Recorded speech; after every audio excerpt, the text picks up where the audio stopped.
Okay. What's today? What? Fancy, huh? Hustling. Speaking of hustling, I have a show. It's called Ask Ashley Sis.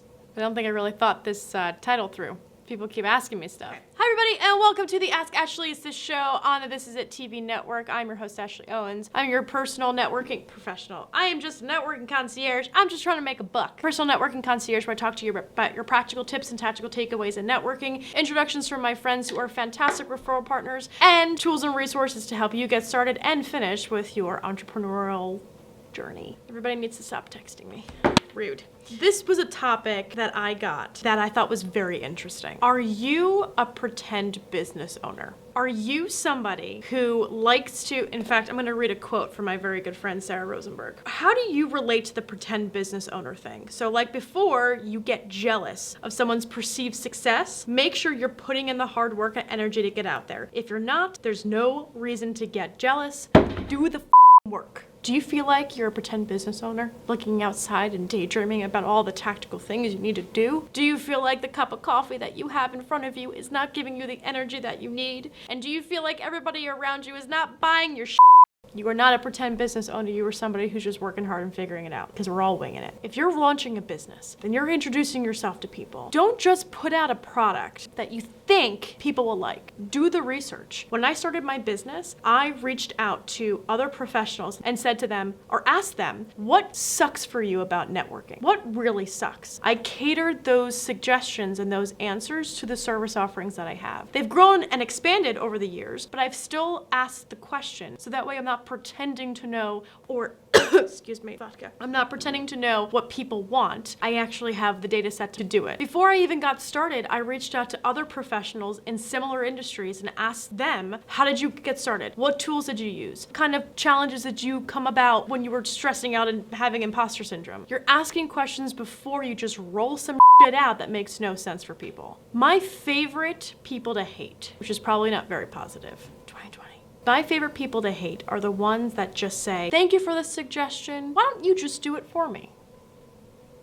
Why don't you go to hell, Karen? How about you put in the work? We're all learning how to manage payroll, how to manage people, how to create a good master services agreement, how to make sure that all of your social media posts are out there, how to provide best services, how to create coaching structures, and how to close deals. We're all trying to figure it out. It's like my other episode, just Google it, do the work. The work is not pretending or going out there and capturing every single moment of you going out and hustling. Doing the work is the things and the activities that people do not see. You putting in the work is different than you showing how much work you've put in. So here's some great resources to help you put in that work. Here are the top 3 things I suggest you do. Reach out to subject matter experts in your field and start asking the right questions. How did they get started? What kind of problems did they face in the very beginning? Who is their target market and what's missing in the market? The second one would be to reach out to people on LinkedIn. Those subject matter experts are there to get your story to be validated and accurate. Mauricio and Alonzo.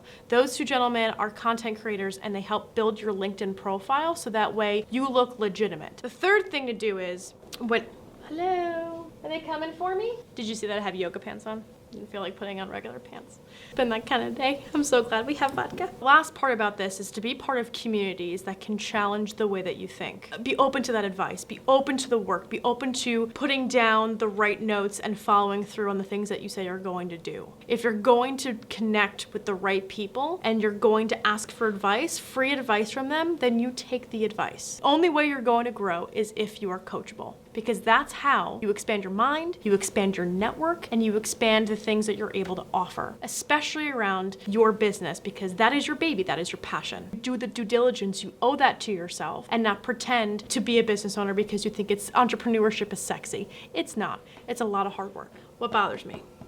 What bothers you? I'm not bothered today. Oh, you're so positive. What bothers me is when my fantastic, amazing business owner girlfriends don't recognize their value. I love and I hate having to go to my girlfriends and saying, charge more. You've earned that. You can do this. Because I would hope that everybody that I have the chance of being inspired by never needs me to do that. And I will do everything in my power to make sure that they see their value. But women don't need to be empowered. We need power. Thank you everybody for watching. This episode is sponsored by Babishka Vodka. It's vodka. You put it in things to make your pants fancy. You put it in the things to make your life fancy. And you drink it when you're having a real rough day. Make sure you follow me on all the sites and things. I'm gonna go drink. What time is it? Yeah, it's about time to drink. All right, everybody. We'll see you next week. Thanks so much.